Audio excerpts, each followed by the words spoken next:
estamos recebendo a doutora Larissa Nobre, que é pediatra especialista em desenvolvimento infantil do Instituto Indomed, e vai falar com a gente, né, doutora, sobre o aumento das síndromes gripais nesse período. Boa noite, doutora Larissa. Boa noite, Ruth. Boa noite a todos os ouvintes da Plus FM.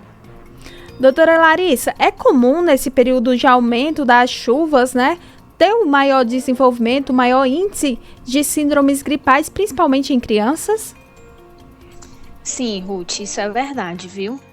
Olha, a chuva por si só não vai causar a gripe nem o resfriado, mas ela acaba aumentando o quê? A aglomeração, as pessoas ficam mais aglomeradas e isso vai favorecer a transmissão. Além disso, o tempo que fica com a menor temperatura e a própria umidade favorece também esse vírus ter uma maior capacidade de ser transmitido. E, além disso, nós ainda temos as escolas que estão voltando, né? Então, é o combo perfeito para o aumento das infecções virais.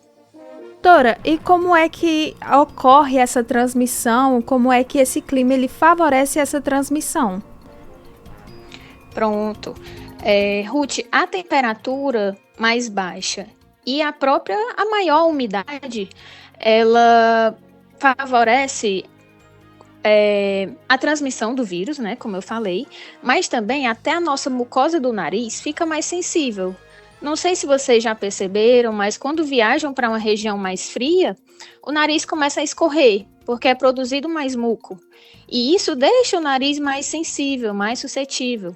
Então, nós temos contato com gotículas, com aerosóis, uma pessoa que pegou em algum objeto que a gente pegou também, ou então que espirrou perto da gente, ou a gente compartilhou ali o copo. Então, é dessa forma que a gente vai pegar realmente a doença em si, sabe? É o contato com as gotículas, com os aerosóis, e até essa questão do tempo vai influenciar também. Doutora, a senhora falou que é comum um aumento também por conta das voltas às aulas. Então, como é que os pais eles podem se organizar para evitar, né, que a criança esteja mais suscetível a essas doenças? Ruth, lembrar sempre ao papai e à mamãe de atualizar o cartão de vacina, certo? Porque nós temos vacina no sistema público, contra a influenza, contra a Covid. Então, a partir dos 6 meses, nós temos essa imunização. E isso vai prevenir que as nossas crianças tenham complicações mais graves. Além disso, a gente pode instruir as nossas crianças a ter uma boa higiene das mãos, certo? Quando as crianças forem se alimentar, vão lanchar no colégio, sempre lembrar de antes lavar a mãozinha, certo? Evitar compartilhar o copo com o coleguinha. Evitar até o próprio contato com as pessoas doentes. Até os pais precisam entender que se o seu filho começou a ter sintomas gripais, ele não deve ir para o colégio, porque vai acabar transmitindo para os outros coleguinhas. Então, são recomendações importantes que a gente deve repassar para os pais e para as escolas também. Doutora, e como é que os pais podem saber, assim, qual a doença que o seu filho está tendo? Porque tem algumas doenças que têm os sintomas bastante parecidos, né? Por exemplo, uma gripe, os sintomas são semelhantes aos sintomas da Covid, que também é semelhante a outras doenças. Então, como os pais podem fazer essa diferenciação? Se está com um simples resfriado ou se é algo que precisa de uma atenção a mais? Ruth, relacionada à gripe, que a gripe é causada pelo vírus influenza, a gente percebe que a criança tem febres mais altas, ali por volta de 39, e tem uma mialgia, uma dor no corpo mais importante. Então, a gente percebe que a criança fica mais molinha, sabe? Fica mais abatida. Isso a gente percebe mais na gripe. No resfriado, a gente percebe que a criança ela pode ter uma febre, geralmente mais baixa, tossindo, nariz escorrendo, mas ela continua ativa, continua brincando, ela continua comendo, se alimentando bem, xixi, cocô normal. Então a gente percebe que o resfriado acaba se tornando um quadro mais leve, certo? Tá certo, doutora. E olha assim, a senhora falou que em alguns casos é preciso ter a atenção dos pais para que as crianças elas não tenham contato, elas não vá à escola caso tenha gripe. Eu tenho um filho de aproximadamente, vai fazer 8 anos, né, agora no começo do ano.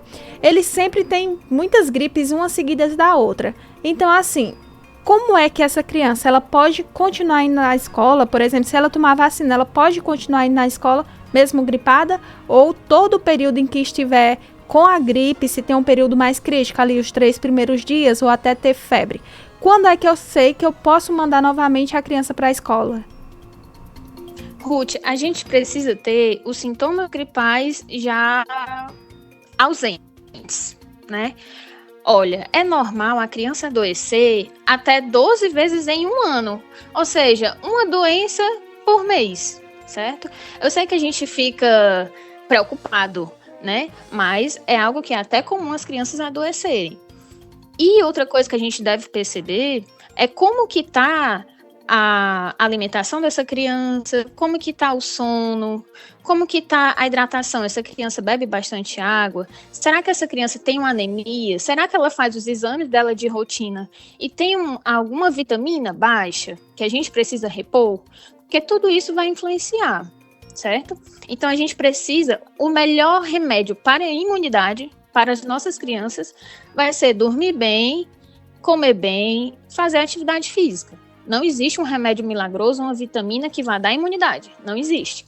Mas o principal que a gente pode fazer é isso: dormir bem, comer bem e hidratar bastante as nossas crianças. Nada de banho de chuva? Não é assim. Olha, o banho de chuva por si só não vai causar a gripe, nem vai causar o resfriado. Mas é o que acontece. Por exemplo, a criança já pode ter uma rinite alérgica. E ali na chuva, o nariz já começa a escorrer. Então isso pode acabar predispondo realmente que a criança se torne mais suscetível a um quadro viral, se tiver contato com o vírus.